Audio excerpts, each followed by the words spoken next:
The flashing red and blue lights streaked across my front porch like some kind of deranged fireworks show, deputies barking for someone to stand down, and right in the middle of all that chaos, through the living room window, I caught a glimpse of Mara Concade, my neighbor and self-proclaimed queen of the HOA, pounding on my front door, face twisted up so bad I barely recognized her, screaming that I'd stolen her house. My house. The one my Aunt Ruth left me in her will. The one I rebuilt with my own hands after years of sweat and quiet heartbreak. 2 days before, Mara had spray-painted promise to me in giant red letters right across my garage. And at first, the whole thing almost felt funny, like some bad sitcom that's gone totally off the rails, until she actually called 911 and claimed I was squatting on her property. I mean, I had the deed, the proof, every last paper in my safe. But right then, none of it mattered. Logic didn't matter. Only chaos did. Now, before I drag you any deeper into this circus, let me ask, where are you watching from and what time is it? Drop it in the comments. I read every single one. And if you're the type who gets a kick out of seeing entitled neighbors finally get what's coming, hit that subscribe button, because I promise, this story's just getting started and it only gets crazier from here. See, after 35 years working for the New York City Fire Department, I thought I'd seen everything. Burning buildings, car wrecks, blackouts, chaos you could practically taste. But nothing prepared me for the slow burn of insanity that comes from living next to Mara Concade, the self-appointed ruler of a homeowners association way out in rural Colorado. When I hit 60, all I wanted was a little peace, birds instead of sirens, wind instead of engines. I packed up, moved to Pineal County, inherited Aunt Ruth's farmhouse, wraparound porch, redwood beams, fruit trees, the whole 9 yards. I could stand in the middle of that land and not see another soul. Heaven, right? That first year really was fixed the fences, mowed the fields, patched the roof, just worked with my hands until the aches felt good again. The wind would hum through the valley, softer than any siren, calm in a way you just can't put into words unless you've lived through real noise your whole life. Then, one spring afternoon, a beat-up trailer rattled onto the empty plot next door, and out steps Mara. Blonde hair, just a little too yellow, sunglasses too big for her face, scowl set in stone. She brought her chaos with her. Lawn chairs, a kiddie pool, and a stereo blasting country pop so bad even the local coyotes ran for cover. Her kids, 2 of them, loud as jet engines, turned my back field into their personal racetrack. Still, I try to be polite, you know? That's just how I was raised. I waved. I offered apples from the orchard. She smiled back, real tight-lipped, and asked, "How many rooms you got in that house?" 4, I said. 4? For just you. She looked at me like I'd confessed to robbing a bank. That's a lot of space for one person. My kids could use a little room to stretch out. That was red flag number 1. Red flag number 2 came a few days later, when she casually dropped that she was the HOA president of a subdivision across the road. No less. Technically, our association covers this whole valley, she told me, rolling the word jurisdiction around like she was auditioning for sheriff on a soap opera. I tried to be civil, told her my deed said nothing about an HOA, that this house was private long before her little kingdom popped up. Didn't matter. From then on, she made it her business to inspect. If I so much as painted a porch rail, she'd shout from the property line, "That color's not HOA approved," or "Your grass is 3 inches too long." She started leaving notes, actual courtesy notices, on my mailbox, fines and violations, each one dumber than the last. I ignored her, but she just doubled down. The final straw? One Saturday morning, she shows up, folder in hand, syrupy sweet. "Your house is too big for one person," she tells me. "I have 2 growing children. Why don't you swap with my trailer? It's cozy, just right for a man alone." I laughed, couldn't help it. "You can't be serious," I said. And that's when her mask slipped. "I'm completely serious," she snapped, voice sharp as a whip. "I'm offering you a fair swap. You'll thank me later. This house is family," I told her. "I'm not trading it for anything." And just like that, the war began. I started keeping a journal, old firefighter habit, every insult, every trespass, every weird little note. I had a feeling she'd cross the line.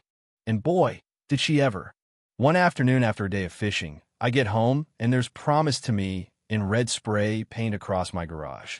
Neighbors told me Mara had been spinning stories about how I'd offered her the house and then backed out. That's when I realized rumors could turn into evidence if I didn't act. Next thing I knew, there was a letter in my mailbox, official looking, full of typos, claiming I'd agreed to gift Mara the property. She even said she'd filed it with the state. I took it to a lawyer I'd met at the county fair, Jana Whitfield. She laughed when she saw it. It's not even notarized, but told me to keep it.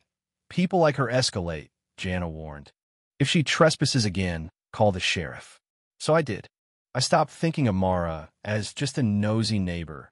She was a ticking time bomb wrapped in HOA authority, and she wanted my house. She started small, fake violation notices, her kids accidentally trashing my garden, her arms crossed, lurking at my fence, taking pictures. I'm documenting violations, she told me, smirking. Violations? This isn't your HOA. I shot back. Oh, you're mistaken, she said. Our new boundary map shows your property inside Pineal Estate's jurisdiction. You're legally obligated to comply. I laughed, exhausted. Lady, this house was here before your HOA even existed. We'll see, she said, snapping a picture like some bad TV lawyer. A few days later, she was in my orchard, measuring tape in hand. You're trespassing, I called. Just verifying property compliance, she replied, ice cold. That night, I installed motion lights and a trail camera.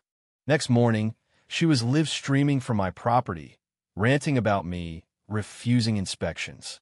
She turned the camera to me, shouting, "He's threatening me."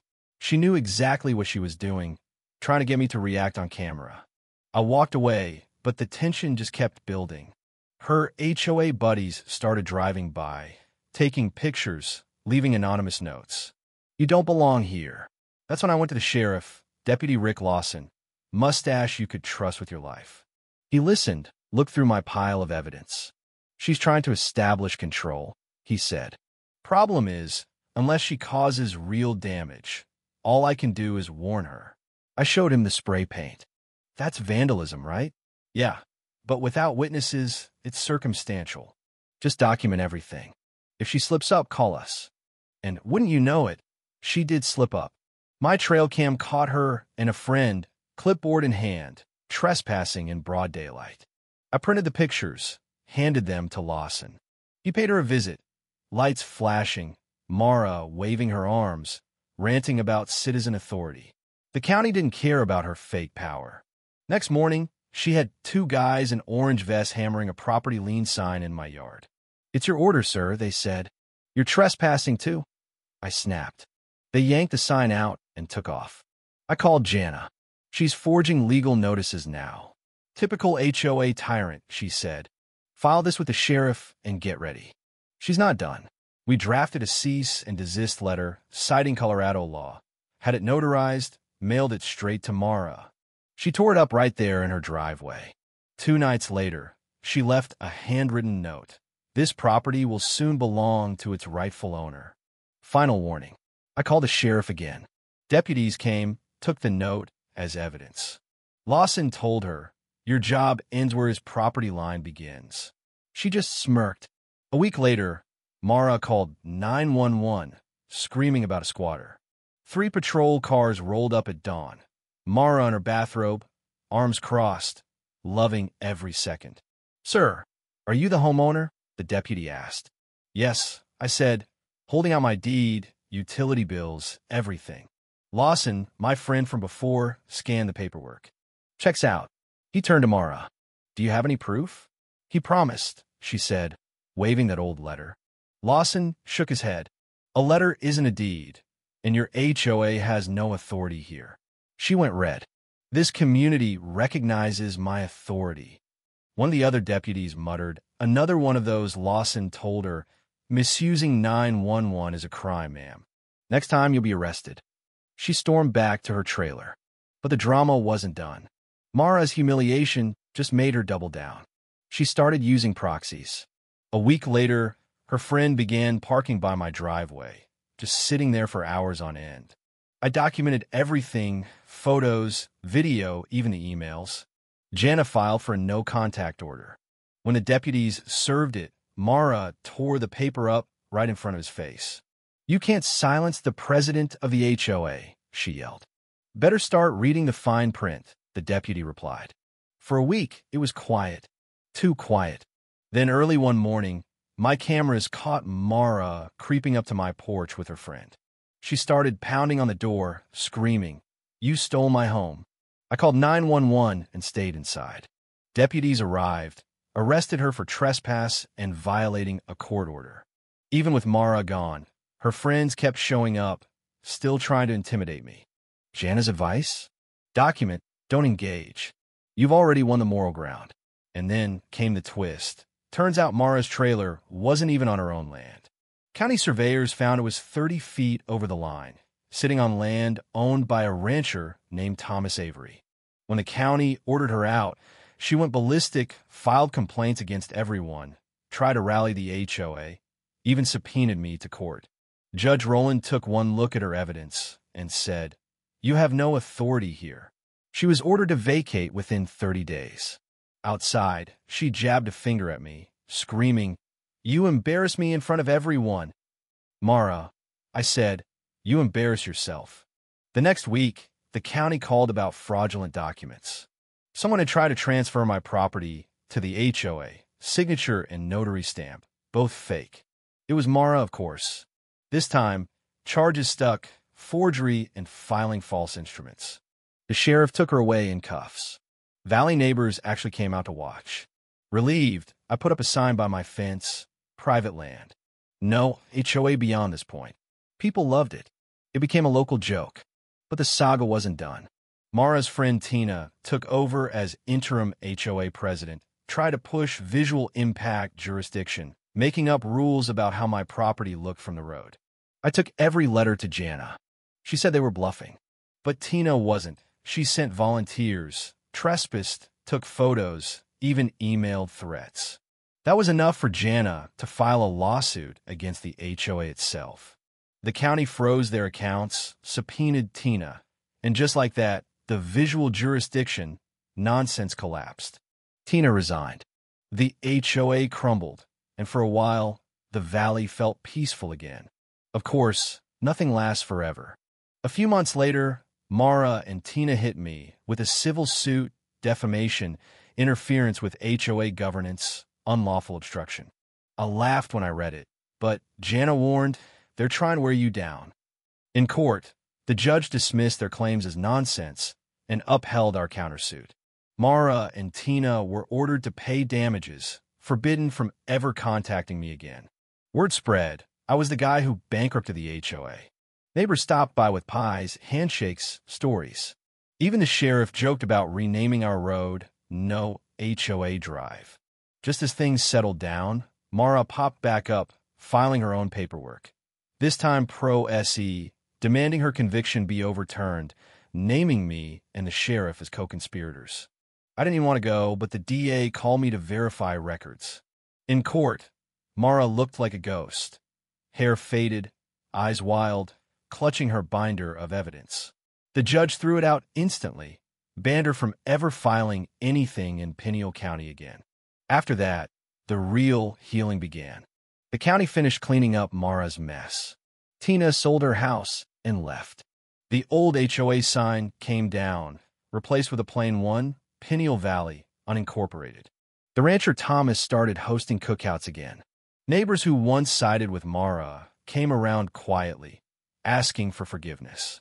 I put up a sign by the road, "Community Garden, all welcome in no HOA." By spring, half the valley showed up to help plant it. No committees, no fines, just people working together. If you ask me what the real victory was, it wasn't the court cases or the sign by my fence. It was learning that justice doesn't always roar. Sometimes it just waits, takes notes, outlasts the noise. That's what I tell folks now. You want peace? Stand your ground, but keep your soul. Let the law do its work. And never, ever let anyone convince you that control equals community. Because peace isn't something they give you. It's something you protect one day at a time. So, wherever you're watching from tonight, take a deep breath, enjoy the silence, and tell me, what would you have done in my shoes? Drop your wildest HOA horror stories in the comments. Tell me if you believe in real justice, and if you've ever had to stand your ground against someone who tried to rewrite your story. Out here in Pineal Valley, we learn the hard way. No HOA lasts forever, but freedom, well, that's worth fighting for.